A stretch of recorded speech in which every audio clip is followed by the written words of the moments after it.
सम्पूर्णमा राधे राधे। आज पौष शुक्ल पक्षको पुत्रदा एकादशीको नाममा आज मैले कथा भन्न गइरहेको छु र पुत्रदा एकादशी कसरी नाम रह्यो र पुत्रदा एकादशीको महिमा के हो भनेर यस कथामा लिएर आएको छु। भिडियो अलिकता लामो हुन सक्छ, तर भिडियोलाई पुरै हेरिदिनु होला र यस च्यानलमा कतै नयाँ हुनुहुन्छ भने यस च्यानललाई सब्स्क्राइब गरी लाइक कमेन्ट गरी अगाडि बढाइदिनु होला भन्ने अनुरोधका साथै राधे राधे। म महात्म्य पढ्न गइरहेको छु। सम्पूर्णमा जय श्री राधे। एकादशी महात्म्य आज चतुर्ध्याय पौष शुक्ल पक्षको पुत्रदा एकादशीको कथा। अब आज पौष शुक्ल पक्ष एकादशी कथा कहिन्छ। यो दृष्टिले भने, हे कृष्ण, तपाईले पौष कृष्ण पक्षमा पर्ने कल्याणकारी सफला नामको एकादशीको बारेमा त कथा कहनुभयो, यो भन्दा अगाडिको सफला एकादशी। अब कृपा गरेर पौषको शुक्ल पक्षमा जो एकादशी पर्छ त्यसको कथा कहिबक्स्योस्। त्यो के नामको एकादशी हो, त्यसको कुन विधि हो, त्यस एकादशीको व्रत को कुन देवता हुन् र तपाई नै हरिकेश हुनुहुन्छ र तपाई नै पुरुषोत्तम हुनुहुन्छ, तपाई कसका उपर सन्तुष्ट होइबक्सन्छ भनेर यो दृष्टिले कृष्ण भगवानलाई अनुरोध गरे, बिन्ती गरे। कृष्णले भन्नुभयो, हे राजन, हे महाराज, पौष शुक्ल पक्षमा जुन एकादशीको हुन्छ लोकको जनकको र कल्याणको लागि त्यसको विधि म भन्दछु, सुन। हे राजन, पहिले बताएका विधिले नै यस एकादशीलाई पनि परिश्रम पूर्वक गर्नु पर्दछ। अरु एकादशीहरूमा जस्तै पूजा परिश्रम गर्नु पर्दछ। सबै प्रकारको पाप हरण गर्ने अति नै उत्तम यो एकादशीको पुत्रदा नामले पुकारिन्छ। यस एकादशीका अधिदेव अर्थात यसमा पूजा गरिने देवता नारायण हुन्। उनी सकल सिद्धिदायक चाहेको पुर्याउने वाला हुनुहुन्छ। चर अचर सहितको तीनै लोकमा इच्छा पूर्ति गर्ने यो भन्दा अर्को कुनै छैनन्। जो जन पुत्रदा एकादशीको कल्याणकारी व्रत गर्दछ, भगवान हरिले त्यस मान्छेलाई विद्वान कीर्तिमान बनाइदिनुहुन्छ। हे राजन, पाप सखा पार्नमा अति श्रेष्ठ भएको पुत्रदा एकादशीको कथा कहन्छु, सुन भनेर भगवान श्री कृष्णले यो दृष्टि राजालाई भन्न लागे। र उहिले भारतमा भद्रवती नामको नगरी थियो र त्यस नगरीमा सुकेतुमान राजा थिए। अनि ती राजाकी रानी शैभा भन्ने नामले प्रख्यात थिइन्। छोरो नभएका ती राजाले छोरो होला भन्ने मनोरथले धेरै काल बिताए। तैपनि ती राजाले अगाडि वंश चलाउने वाला छोरो पाउन सकेनन्। त्यसकारण ती धर्मात्मा राजा त्यसै बारे धेरै चिन्तित थिए। हे भगवान, म के गरौँ, कहाँ जाउँ, कसरी मलाई छोरा होला भन्ने चिन्ताले न राज्यमा नै नगरीमा न त कतै पनि ती सुकेतुमान राजाले सुख शान्ति पाएनन्। छोराको चिन्ता लिए। यो लोकमा र परलोकमा पनि अपुताको कल्याण छैन भन्ने सोचेर पत्नी शैभाका साथसाथै दिनौ चिन्तित रहन लागे। यस्ता प्रकारले ती दुवै पति पत्नी हमेशै शोक र चिन्तामा डुबिरहन्थे। पितृहरू पनि मैले दिएको पिण्ड पानी पनि खिन्न भएर खाँदा हुन् भन्ने मनमा आफैले सम्झिँदै राजाको पछि जो हामीलाई पिण्ड पानी तर्पण दिन्थे त्यसको पनि कोही पितृहरूको दुःखको मूल कारण जानेर राजा पनि तडपिरहन्थे। म पछि मेरा पितृहरूलाई कसले तर्पण देला र मलाई कसले तर्पण देला भनेर राजा सधैँ चिन्तितले तडपिरहन्थे। त्यतिखेर ती राजालाई न त दाजुभाइ, न त बन्धुवर्ग तथा न मित्रहरू नै, न हात्ती घोडा पदाति पैदल सेना, न कुनै देश लाग्थ्यो। कुनै चिजै राम्रो लाग्दैन थियो। मन एकदम तडपिरहने ती राजाको मनमा यस्ता प्रकारका निराशता छायो। पुत्रहीन अपुत्र मनुष्यको जन्मेको फल केही छैन। अपुत्रीको घरै सुन्ने लाग्दछ। सधैँ दिल दुखी रहन्छ। छोरो नभइकन पितृ मनुष्यको अहुरहीन पनि सकिँदैन र त्यसै कारण मनुष्यहरूले जसरी हुन्छ आफ्नो छोरो उत्पन्न गर्नु पर्दछ र जसको छोरो छ त्यसको यस लोकमा पनि र कीर्ति हुन्छ र परलोकमा पनि असल कल्याणकारी गतिको अवस्था हुन्छ र जुन सुकर्म गर्ने मनुष्यहरूको 100 करोडौं जन्म पुण्य उदय हुन्छ तिनीहरूकै घरमा आयु, आरोग्य र सम्पत्ति सदा रहन्छ। पुण्य कर्म गर्नेहरूकै नै लोकमा छोरा, नाति, पनाति, खनाति, इष्ट मित्र हुन्छन्। ती सब बिना पुण्यले तथा बिना विष्णुले नदिए कहाँ पाइन्छ र पुत्रहरू, सम्पत्तिहरू, त्यस्तै विद्याको प्राप्ति पनि पुण्य बिना पाइन्न भन्ने मेरो निश्चय छ। यस्तै कुरा सोच्दै ती राजा सधैँ दुखी रहन लागे। उनले शान्ति पाएनन्। बिहान पनि राजा त्यही चिन्ता गर्थे, त्यस्तै आधा रातमा पनि त्यही चिन्ता गरिरहन्थे। त्यसैपछि ती सुके तुमान राजाले अब आत्महत्या गर्ने निश्चय गरे। तब ती राजाले आत्महत्या गर्दा पनि दुर्गति हुन्छ भन्ने सोचेर आफ्नो शरीरलाई पनि ठाडै सुकेको अनि त्यस्तो आफू अपुतो भएको देखेर त्यसपछि फेरि आफ्नै बुद्धिले आफ्नो कल्याण हुने कुरो विचारेर त्यसपछि ती राजा घोडामा चढेर अटाम्बेको जंगलमा, बडो ठुलो जंगलमा त्यसरी सुटुक्क सड्केका ती राजालाई पुरोहित ब्राह्मणहरूले पनि पत्तै पाएनन्। अनि राजा जंगली मृग आदि जन्तुहरूले, चराचुरुङ्गीहरूले बास गरिने बाक्लो घनघोर जंगलमा पसे।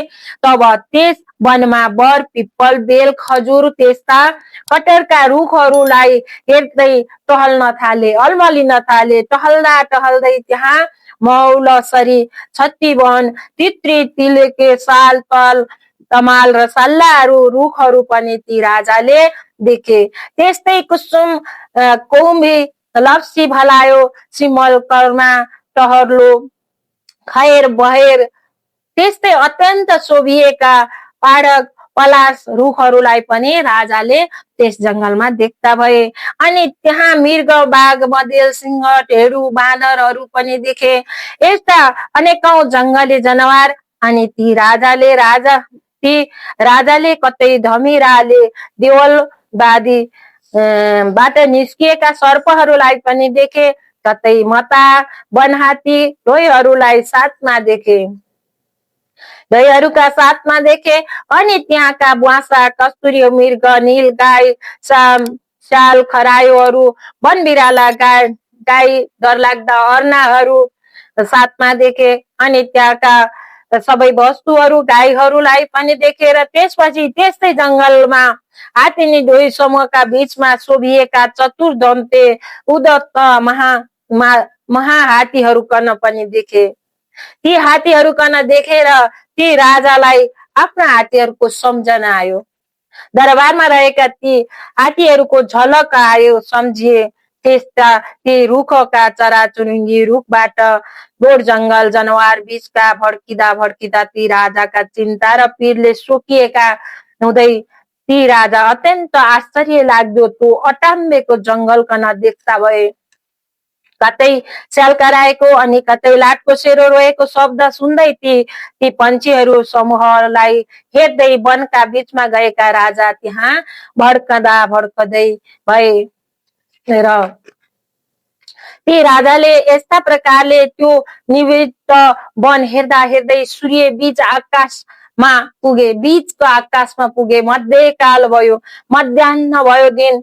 भोक प्यासले आकुल व्याकुल थिए ती राजा, यताउता चारैतिर हिँड्दै प्यासले गला घाँटी तालु सुकेका ती राजाले यस्ता प्रकारका चिन्ता गर्न थाले। मैले के त्यस्तो कर्म गरेको थिएँ राजा, जो यस्तो दुःख पाएको छु।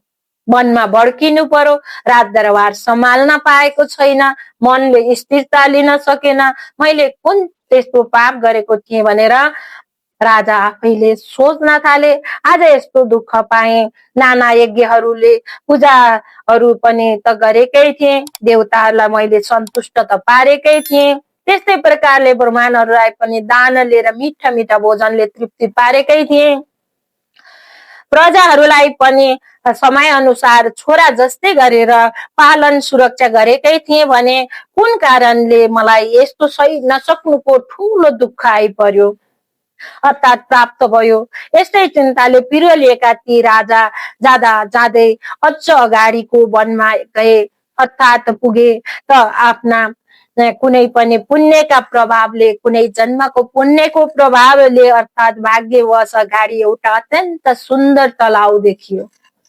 सुन्दर तलाउ देखियो, मानव त्यो पोखरी मानव सरोवरसँग स्वस्थ गर्ला जस्तो फुलेको कमलका फूलहरू शोभिएका जलकुखुराहरू कराङकुरुङहरूले युक्त भएको त्यस्तो तलाउको नजिकमा त्यहाँ मुनिवरहरू धेरै आश्रम कुटीहरू पनि देखे, मुनिवरहरू पनि देखे, कुटीहरू पनि देखे। भाग्यमानी ती राजाले, अब भाग्यले उदय भयो, भाग्यमानी ती राजाले देखे र त्यो अनि उनले बायाँ भन्दा अर्को अर्थात् दायाँ आँखा र बायाँ पाखुरा फरफरायो। ती राजाको फरफरायो आँखो र पाखुराले शुभ लक्षणको संकेत जनायो। छोरा मान्छेको दायाँ अङ्ग पूर्ण शुभ लक्षण जनायो भन्ने शास्त्रमा छ र संकेत जनायो। अनि त्यस तलाउका तीर तटमा वैदिक मन्त्रको जप गरिरहेका मुनिहरूलाई देखेर आफू चढेको घोडाबाट ओर्लिएर मुनिहरूका अगाडि उपस्थित भए र व्रतशील अर्थात् नियममा रहने संयमी ती मुनिहरूलाई ती राजाले प्रत्येकलाई एक एक गरेर ढोगे। समग्रमा नमस्कार प्रणाम गर्थे।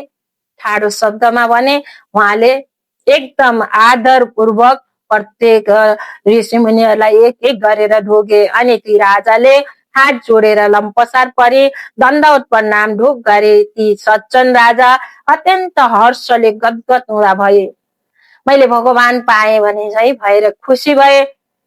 अनि ती मुनिहरूले पनि ती राजालाई भने हामी तिम्रा उप प्रसन्न छौं, हे राजन तिम्रो मनमा जो इच्छा छ सो आज भन। राजाले भने हे तपस्वीहरू, अग्रगण्य मुनि हो तपाईहरू, को हुनुहुन्छ र तपाईहरूको के नाम हो, किन तपाईहरू यहाँ आउनु भएको हो, मलाई साँचो साँचो आज्ञा होस्। तब मुनिहरूले भने हे राजन हामी विषदेव हौ, यस तलाउमा नुहाउनका लागि यहाँ आएका हौ। माघ महिना नजिकै आइरहेको छ, आजको 5 दिनमा माघ लाग्छ। हे राजन आज पुत्रदा नाम पुकारिने एकादशी हो। यो पौष शुक्लको पुत्रदा नामको एकादशी पुत्र चाहनेहरूलाई पुत्र दिन्छ। राजाले भने पुत्रदा एकादशीले छोरो दिन्छ भन्ने यस कुराले मलाई ठुलो सम्यात्म आश्चर्य लागेको छ। यदि तपाईहरू मेरो उप प्रसन्न हुनुहुन्छ भने तब मलाई छोरो दिनुहोस्। तब ती मुनिहरूले भने हे राजन आजको दिन नै पुत्रदा नामको विख्यात प्रसिद्ध एकादशी तिथि हो, यसकारण यसको उत्तम व्रत गर्नुहोस्। हामीहरूको आशीर्वाद लिएर केशव भगवानको कृपाले हे राजन निश्चय नै तपाईलाई पुत्र प्राप्ति हुन्छ। यस्ता प्रकारको ती मुनिहरूको वचनले ती राजाले त्यस कल्याणकारी व्रत गरे र द्वादशी पारण गरे। ती मुनिहरूलाई बारम्बार ढोगेर राजा आफ्नो दरबारमा आए। त मुनिहरूको आशीर्वादले र पुत्रदा एकादशीको व्रतको प्रभावले रानीले गर्भधारण गरिन्, अर्थात् रानी गर्भवती भइन् र अनि समय आएपछि तेजस्वी तथा पुण्यात्म छोरो जन्मियो। पछि उसले बाबुलाई सन्तुष्ट तुल्यायो र त्यो प्रजाको राम्रो तरहले पालन गर्ने हुँदो भयो। हे राजन युधिष्ठि, यसै कारणले पुत्रदा एकादशीको व्रत गर्नुपर्छ। लोकजनहरूको कल्याण होस् भन्नका लागि मैले तिम्रा सामु भनेको हुँ। जो मानिसहरू पुत्रदा नामले पुकारिने यो व्रत गर्दछन् ती मोक्षभागी धर्मात्माहरूलाई अवश्य पुत्र प्राप्ति हुन्छ। यो पुत्रदाको कथा पढ्नाले अथवा कथा सुन्नाले मात्रै पनि हे राजन ती पढ्ने सुन्ने अश्वमेध यज्ञ गरेको फल मिल्नेछ। यस लोकलाई सुख पाएर परलोकमा पनि आनन्द रहनेछ। यसरी एकादशी महात्म्य महिमा गरिएको यस एकादशी नेपाली भाषाद्वारा मैले हजुरहरूमा आज सबैमा सुनाए। सम्पूर्णमा राधे राधे। यो कथा पुण्य सुनेर पुण्य लिनुहोला र नयाँ हुनुहुने सम्पूर्णले सब्सक्राइब, लाइक, कमेन्ट गरिदिनु होला भन्दै मेरो च्यानलबाट आज म बिदा लिन्छु। सम्पूर्णमा राधे राधे।